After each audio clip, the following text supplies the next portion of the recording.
Si puedes oír este mensaje, escucha con atención. A los exiliados, incomprendidos y rechazados, este es tu mensaje de esperanza. Cuando los problemas lleguen, úsalos. Cuando tus enemigos te persigan, ámalos. Estas pruebas son un fuego que te está refinando como oro. Mira alrededor. No has sido olvidado.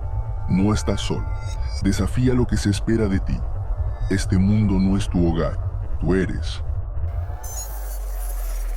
El día de hoy estamos comenzando una nueva serie que, como puedes ver, su nombre, su título es Diferente. Yo creo que hay expectativa en mi corazón de lo que Dios nos va a hablar a través de esto. Espero que en tu corazón también tengas esa expectativa. Y el día de hoy vamos a comenzar esta serie que está basada en el libro o en la carta de Primera de Pedro. Y esta carta y esta serie, estoy creyendo que Dios nos está llamando a ser diferentes. Ahora quiero empezar dándote un poquito de contexto con la carta del apóstol Pedro, la primera carta de Pedro. Y aquí te voy a dar un spoiler. ¿Fue escrita por quién crees? Por Pedro. Sí, pues Primera de Pedro no podía ser escrita por nadie más, ¿verdad? Primera de Pedro le escribió el apóstol Pedro. Y Pedro, si tú has leído la Biblia, sabes que es conocido por ser un pescador que no tenía educación. Pedro era un tipo brusco, un tipo tosco, arrebatado, impulsivo. Sin embargo, una vez que Pedro fue lleno del Espíritu Santo, eso provocó un cambio en su vida. Y de ser un pescador que no tenía educación, tú puedes ver a Pedro escribir estas cartas con una profundidad teológica impresionante. A mí me sorprende siempre que el apóstol Pedro, los escritos que él nos dejó, se comparan o están al nivel de los escritos del apóstol Pablo. Ahora te dirás, bueno, ¿eso a mí qué? Si tú sabes la Biblia, el apóstol Pablo era un hombre sumamente preparado. Pablo era un tipo que estudió, que se preparó, era un maestro de la ley. Entonces tiene los escritos de un filósofo, maestro de la ley, teólogo, que es el apóstol Pablo.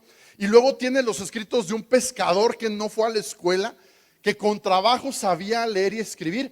Y el contenido de ambos es excepcional. El apóstol Pedro escribe con una sabiduría y con un conocimiento extraordinario para una persona que no tuvo educación. Y sabes, son textos complejos, profundos y conceptos muy complicados que los hace sencillos. En este libro Pedro nos habla de muchos temas, pero entre ellos destacan la esperanza que tenemos en Cristo. Y Pablo nos hace un llamado y nos dice que tú y yo somos llamados a ser diferentes a este mundo en el que vivimos. Ahora, Pedro escribió esta carta, su primera carta, por ahí entre el año 60 y el año 65 después de Cristo. En ese periodo fue cuando él escribió esta carta. Y algo que tú debes saber es que fue escrita, Pedro escribió esta carta durante el reinado del emperador Nerón. Tú sabes que en ese tiempo Roma era el imperio que dominaba el mundo conocido y tuvo varios emperadores. Y cuando Pedro escribió esto, era el turno del emperador Nerón. Si tú conoces un poco de historia, quizás sabes que Nerón era un tipo malo y perverso. Di conmigo, malo, muy malo, requete malo. Era muy perverso y te voy a dar algunos datos con el único propósito de que entiendas el contexto en el que Pedro escribe esto. Están fuertes, no estoy inventando nada, todo esto está en fuentes comprobables históricas. Pero Nerón era tan malo y tan perverso que después de que su madre lo ayudó a llegar al poder, la asesinó por miedo a que ella le metiera después un 4. Y no solo asesinó a su propia madre, sino que abusó del cuerpo muerto de su madre. Ese es el tipo que estaba gobernando. No solamente hizo esto, sino que por consejo de su amante mandó decapitar a su esposa. Y después esa amante que estaba embarazada dijo algo que no le pareció, hizo algo que no le gustó y a patadas mató al bebé que ella tenía en su vientre. Ese es Nerón, ese era el emperador Nerón. Después de que hizo eso con su esposo, con su amante, él tomó a un jovencito de la calle, mandó que lo castraran y se casó con él. Y abusaba de él como si fuera una mujer, como si fuera su esposa. Nerón asesinaba cristianos por diversión. Lo que este perverso hacía es que mataba animales y los desollaba y con la piel ensangrentada se las ponía como vestido a los cristianos y después los encerraba en jaulas con animales salvajes mientras él tomaba vino y veía cómo los deshacían. Ese era su pasatiempo. Nerón a otros cristianos los metía, los bañaba en cera hirviendo, los llenaba, los embadurnaba de cera hirviendo y después los ataba a los árboles de su jardín y les prendía fuego en la noche y los usaba como antorchas humanas para alumbrar sus jardines. Todo esto que estoy diciendo es historia, no estoy inventando nada. Este es el contexto en el que el apóstol Pedro escribe esta carta a los cristianos. ¿Estás conmigo? Entonces este mensaje es para dos tipos de personas. Número uno, para aquellos que están sufriendo. Para ti que estás pasando por algún momento doloroso. Para ti que tienes preguntas que no han encontrado respuesta y que a veces dudas de si Dios está contigo y tienes pensamientos de que Dios te abandonó. Para ti que estás a lo mejor sufriendo una tragedia financiera o a lo mejor has sufrido pérdidas personales, para ti es este mensaje. Y el segundo tipo de persona para quien va dirigido este mensaje es para aquellos que en algún momento van a pasar un momento doloroso. O sea, todos nosotros. ¿Estás aquí? O sea que este mensaje es para todos. Y vamos a empezar a leer esta carta del apóstol Pedro. Primera de Pedro, capítulo 1, versículo 1, dice: yo, Pedro, apóstol de Jesucristo, escribo esta carta a quien, a los elegidos de Dios que viven como extranjeros. Subraya en tu mente esa palabra. Aquellos cristianos que viven como extranjeros en las provincias romanas de Ponto, Galacia, Capadocia, Asia y Bitina. Pablo está escribiéndole a estos cristianos y les dice: ustedes que viven como extranjeros. Esa palabra extranjeros, el Nuevo Testamento se escribió en griego y la palabra que Pablo usó para describir eso fue la palabra parepidemos. Di conmigo, parepidemos. Esa palabra literal significa eso: un residente temporal, un extranjero que literalmente está de paso por una localidad. Lo que Pedro les está diciendo a esos cristianos, y que por gracia de Dios ahora tú y yo podemos leer también como un mensaje para nosotros, es que este no es tu hogar. Este mundo no es tu hogar. Si tú eres un seguidor de Jesús, déjame decirte que tú eres un extranjero, tú eres un extraño para este mundo. Voltea con alguien y dile: estás de paso. Nuestra residencia en este mundo es temporal. Y debido a que no eres de aquí, no debes vivir como viven los de aquí. ¿Estás conmigo? Como seguidores de Jesús somos llamados a ser diferentes. No somos llamados a parecernos al resto del mundo, llamados a ser diferentes.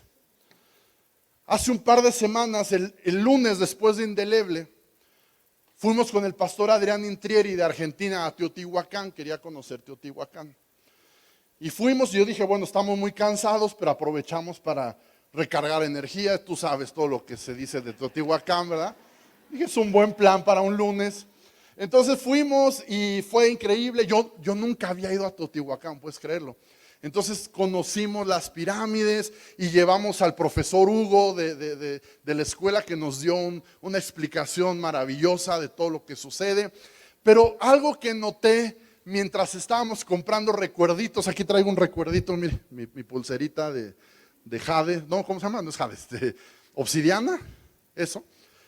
Y estábamos comprando recuerditos y cosas, y pues uno como mexicano pues regateas, ¿verdad? Tenemos ese fino arte del regateo. Y yo creo que Adrián nos vio regatear y dijo, esto es lo que se hace aquí. Entonces, yo creo que él dijo, pues para agarrar un buen precio, que no me vean la cara de argentino, voy a regatear. Entonces de repente pues, yo estaba con él, me quedaba cerca para no incomodarlo, pero estaba al pendiente de no me le vayan a querer cobrar de más. Pero me di cuenta que Adrián no me necesitaba. Adrián regateó mucho mejor que cualquier mexicano. Consiguió precios que después yo dije, caray, le hubiera dado que él me comprara lo que yo compré. Pero a pesar de que es un excelente regateador, se nota que es extranjero. De hecho, estábamos ahí en Teotihuacán y cuando menos nos dimos cuenta, ya estaba con un grupito de chilenos hablando de no sé qué cosas que nosotros no entendíamos. Y se nota que son extranjeros. Ves en Teotihuacán asiáticos, ves americanos, ves de todos lados y como mexicano los notas por el acento, algunos por el color de piel, tú lo ves y dices, este no es de aquí, ¿verdad? Y eso es lo que la Biblia está diciendo. Tú y yo somos llamados a ser diferentes porque este mundo no es nuestro hogar, estamos de paso, somos extranjeros. Y como extranjeros, tú y yo debemos tener diferentes valores a este mundo. Debemos tener diferentes estándares, debemos tener diferentes metas en la vida, debemos de tener diferentes creencias, diferente moral, debemos de reaccionar diferente a cuando alguien nos maltrata, debemos de actuar diferente como papás, diferente como mamás, debemos de ser esposos diferentes a los esposos de este mundo, esposas diferentes a las esposas de este mundo, debe ser diferente cómo inviertes tu dinero, debe ser diferente cómo gastas tu tiempo. ¿Por qué? Porque este mundo no es tu hogar. Di conmigo, soy llamado a ser diferente. Y sabes, si estás pasando por pruebas y este mundo no es tu hogar, entonces tú puedes y debes tener una fe diferente. Ese es el título del mensaje de hoy. Di conmigo, una fe diferente. Una fe diferente a la que tiene cualquier persona de este planeta, porque tú y yo no somos de aquí. Entonces, cuando pasemos o cuando estás pasando por algo sumamente complicado, nuestra fe puede llevarnos a experiencias que de otra manera no podríamos vivir. Seguimos leyendo la carta de Pedro en el versículo 6. Dice, así que alégrense de verdad. Les espera una alegría inmensa, aunque tienen que soportar muchas pruebas por un tiempo breve. Estas pruebas demostrarán que su fe es auténtica. Dice Pedro, tienes que alegrarte. ¿Por qué? Porque estas pruebas tienen un propósito. Van a demostrar que tu fe es genuina, que tu fe es auténtica. Entonces, si existe una fe auténtica, es porque entonces existe una fe falsa. Si existe una fe genuina, es porque existe una fe pirata. Y uno de los retos que yo veo en la iglesia de hoy, tanto en Manantiales como lo poco o mucho que tengo oportunidad de ver en otros lugares, uno de los principales retos que tenemos es que hay una fe falsa en muchos cristianos. Sabes, a mí me preocupa realmente que algunos de ustedes que estás aquí sentado en una silla, que asistes de manera semirregular, crees que eres cristiano, pero tu fe no es real, que tu fe no es genuina. Ahora vamos a hablar un poco de cómo es una fe falsa y qué tipo de fe falsa podríamos estar teniendo para que el Espíritu Santo nos confronte y nos ayude a tener una fe genuina. ¿Estás conmigo? Una fe falsa puede ser, di conmigo, una fe heredada. Ese fue mi caso muchos años. Yo vivía de una fe heredada. Una fe que aprendí, a lo mejor es tu caso también. Tú dices, es que mi papá era bautista, mi mamá era evangélica, a mí me bautizaron en la iglesia cristiana de bebé incluso. Yo siempre todos los años celebramos Navidad. Y Jesús, y en Semana Santa no comemos carne, ¿verdad? Y de vez en cuando yo siempre he ido a la iglesia, y pues no soy budista, no soy musulmán, entonces pues soy cristiano. Si no es Chana, es Juana, ¿verdad? Si no soy budista, si no soy cualquier otra cosa, pues soy cristiano, porque mi abuelita nos llevaba a la iglesia. Porque mi tío mi tía nos llevaba a la iglesia, pero ¿sabes qué? Esa es una fe heredada, esa no es tu fe. Y muchos de nosotros tenemos hijos y nuestra responsabilidad es no heredarles una fe, o así se las tenemos que enseñar, pero se las tenemos que enseñar de tal manera que nos aseguremos que sea una transferencia de fe. Y que el día de mañana que nosotros no estemos, ellos realmente tengan una fe genuina. Hace tiempo hablé con un joven de unos 19 años, que él fue criado en un hogar cristiano, nunca faltó a la iglesia. Y él estaba entrando a la universidad y él me dijo, ahora que voy a la universidad, no estoy seguro de si realmente creo en todo esto. Un chico que desde muy pequeño estaba en la iglesia, que sus papás nunca o casi nunca faltaron a la iglesia y al final su fe no era real, era una fe falsa porque era una fe heredada. A lo mejor tu fe no es heredada, pero a lo mejor es una fe superficial. La Biblia nos cuenta la parábola, Jesús cuenta una parábola de un sembrador que salió a sembrar y echó unas semillas en terreno rocoso y dice que esas semillas echaron raíces, pero echaron raíces ¿qué?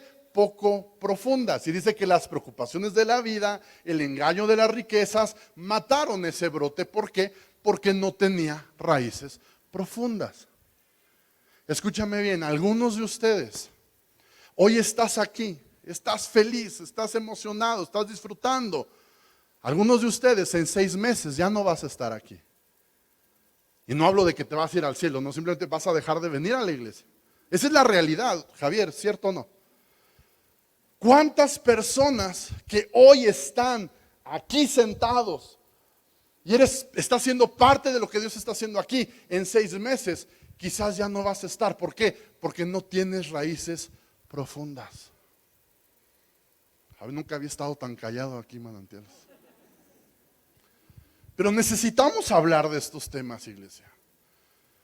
¿Y por qué no hay raíces profundas? ¿Sabes por qué? Porque tú crees que venir el domingo a la iglesia, escúchame bien, crees que venir el domingo a la iglesia te va a dar la fuerza que necesitas para enfrentarte al diablo 6 días. ¿Crees que la hora y media que pasamos aquí es suficiente para enfrentarte al enemigo número 1 de tu alma durante 6 días seguidos? Y eso no se puede. Tú no puedes depender de venir solamente 1 hora y media a la iglesia los domingos. Tienes que estar conectado con Jesús. Tienes que echar raíces profundas. ¿Y sabes cuál es la manera en la que la iglesia funciona para echar raíces profundas? Es a través de las relaciones entre nosotros. Somos raíces, somos ramas. Estamos conectados, debemos de estar conectados al tronco, a la vid que es Jesús. Escúchame bien y no me lo tomen mal los que están viéndonos en la transmisión, pero iglesia no es ver una transmisión en línea. Entiendo, a veces sirve porque a veces te enfermaste, a veces saliste de viaje y por eso transmitimos en línea para aquellos miembros de Manantiales que por alguna u otra razón no pudieron estar aquí, para que se conecten con nosotros y estemos aquí.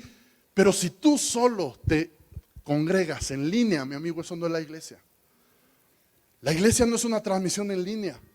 La iglesia es reunirse. La iglesia es adorar juntos. ¿Qué tal estuvo la adoración hace rato? Eso es iglesia. Es animarse mutuamente.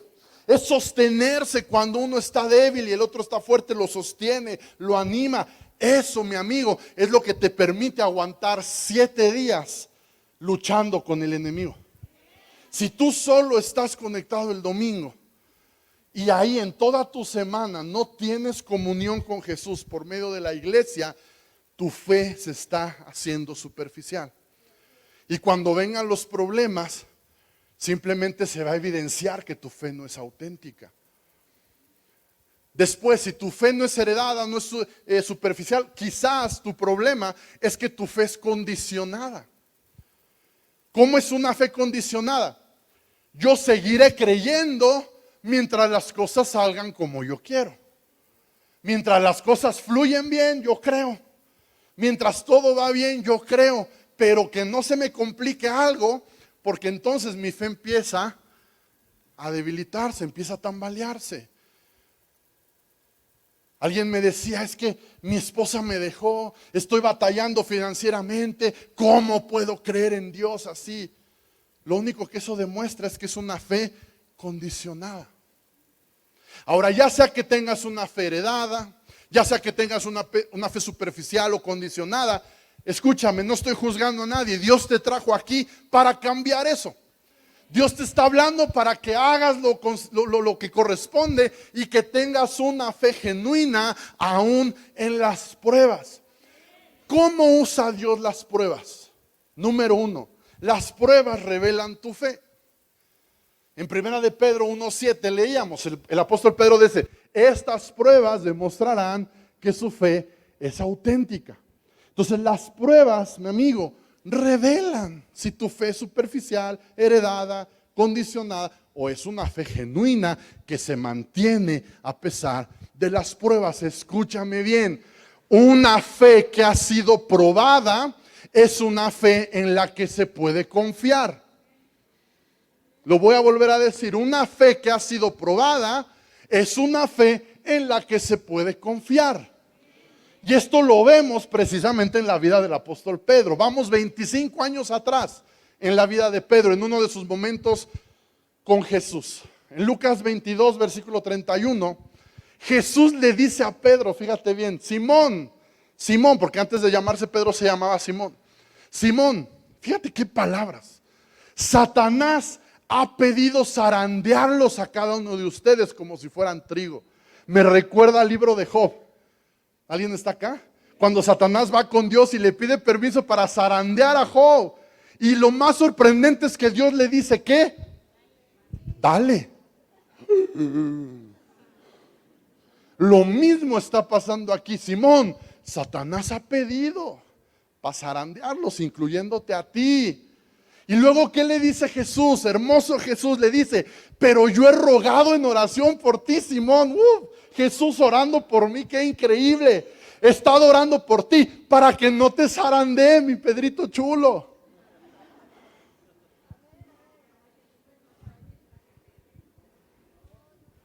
¿Qué fue lo que Jesús oró?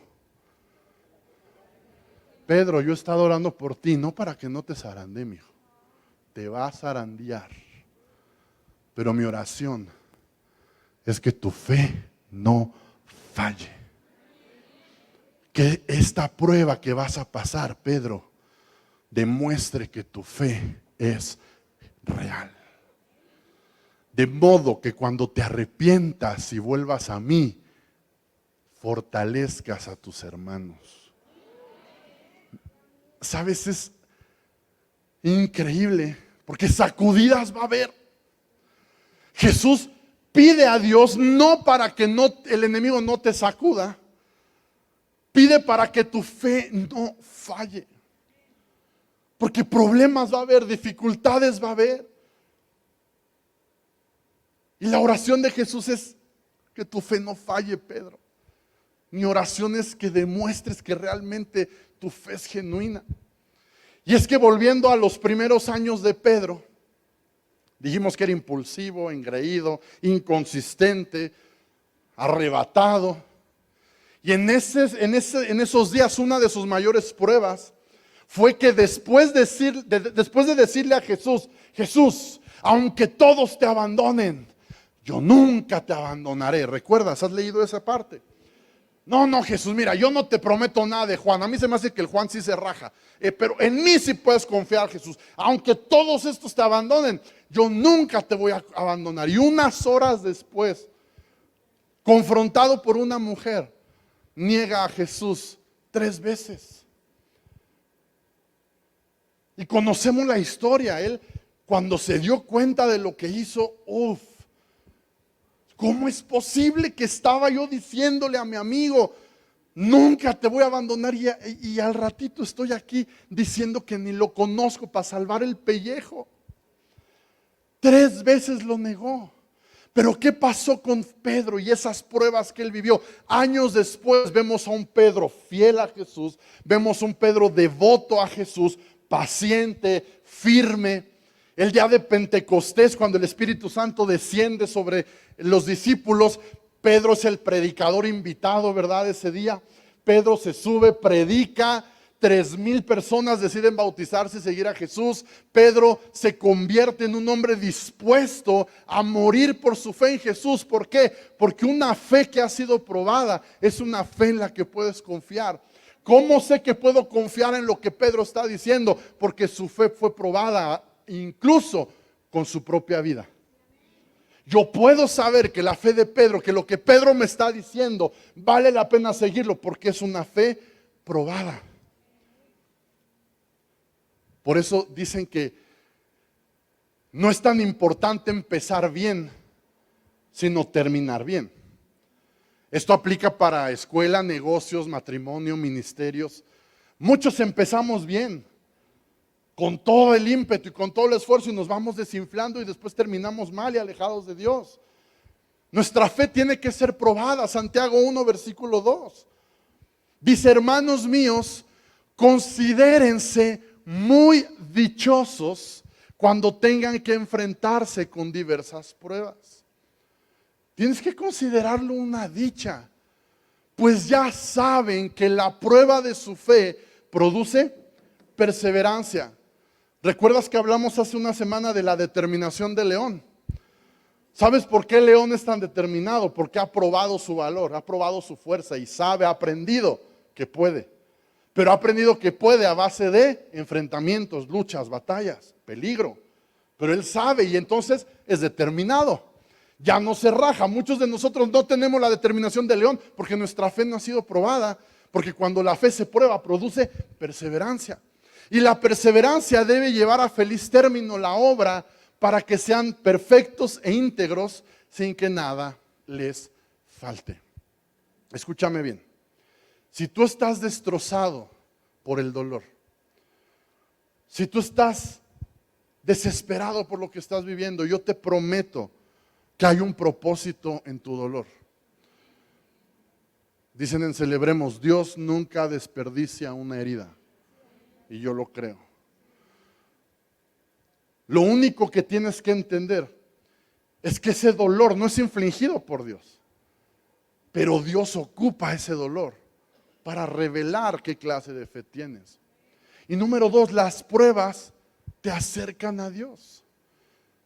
Versículo 8 de la carta del apóstol Pedro, el primer capítulo, dice: ustedes aman a Jesucristo a pesar de que nunca lo han visto. Aunque ahora no lo ven, confían en Él. Y se gozan, escucha esta manera que Él lo dice, se gozan con una alegría gloriosa e indescriptible. Esto no es felicidad de 3 vasos de cerveza. Esto no es alegría de que tu equipo metió gol. Dice una alegría gloriosa e indescriptible. Y después dice: la recompensa por confiar en Él será la salvación de sus almas. Esto es el Evangelio. Las buenas noticias de que en Jesús tenemos salvación para nuestras almas. Ahora escúchame bien, la buena noticia no es que Dios nos salva de nuestras pruebas. La buena noticia es que Dios nos salva de nuestros pecados. No nos confundamos, iglesia. Dios nunca nos prometió que todo iría perfecto. Él nunca prometió que todo iba a ser color de rosa, no. De hecho, Jesús dijo puntualmente: en este mundo tendrán aflicción, porque no eres de este mundo, porque eres extranjero, porque eres diferente y vives distinto a las costumbres de este mundo. Entonces el mundo te va a rechazar, el mundo te la va a poner difícil, tu enemigo, Satanás, te va a querer complicar y destruir. Pero en este mundo tendrán aflicción, pero confíen, yo he vencido al mundo. Esa es la promesa que Él te dio. La buena noticia no es que nos salva de las pruebas, es que nos salva de nuestros pecados. Sabes, mientras estudiaba esto, creo que el Espíritu Santo me corrigió un concepto que yo tenía equivocado y que probablemente tú también lo tienes. Y es que yo he dicho, porque también así lo había escuchado, que Dios nunca te dará más de lo que puedas soportar. ¿Lo has escuchado? Cuando alguien está pasando pruebas, yo les he dicho, Jave, no te preocupes, Dios nunca te va a dar más de lo que puedes soportar. Pero ¿sabías que la Biblia, cuando la palabra dice eso, no se refiere a las pruebas, se refiere a la tentación? Dice que nunca serás tentado más allá de lo que puedas soportar. Y yo no sé quién lo agarramos y lo trasladamos a que no vamos a ser probados más allá de lo que podamos soportar. Lo hemos malentendido, escúchame. Dios sí a veces va a permitir pruebas más allá de lo que puedes soportar. ¿Sabes para qué? Para que aprendas a depender de Él. Escúchame, porque si las pruebas tú las pudieras soportar, ¿para qué lo necesitamos? Si las pruebas que Dios permite en mi vida, yo las puedo soportar, entonces ¿para qué necesitamos a Dios? No, mi amigo, sí seremos probados más allá de lo que podamos soportar, para que entonces podamos aprender a depender de Él y a necesitar de Él. La maravilla es esta, que a medida que aprendes a depender de Él, tu corazón conoce un gozo y una alegría, dice ahí, gloriosa e indescriptible. Por eso somos diferentes. Porque aún en medio de las pruebas podemos encontrar gozo.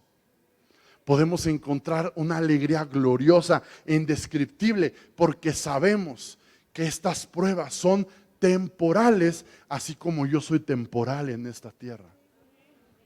Porque esta tierra no es mi hogar. Porque estoy de paso. Y como estoy de paso, aún en el sufrimiento yo vivo diferente. A lo mejor tú estabas pensando que este mensaje iba a ser de que debes ser diferente, porque debes de portarte bien y no debes de fallar nunca. Y por supuesto que ser diferente incluye eso. Pero hoy Dios te quiere decir, eres diferente porque aún en medio del dolor tú puedes experimentar una fe diferente. Porque mi fe no se basa en lo que yo veo, sino que mi fe se basa en quién es Dios. Te animo a que cierres tus ojos y yo no sé literalmente qué estés viviendo, qué estés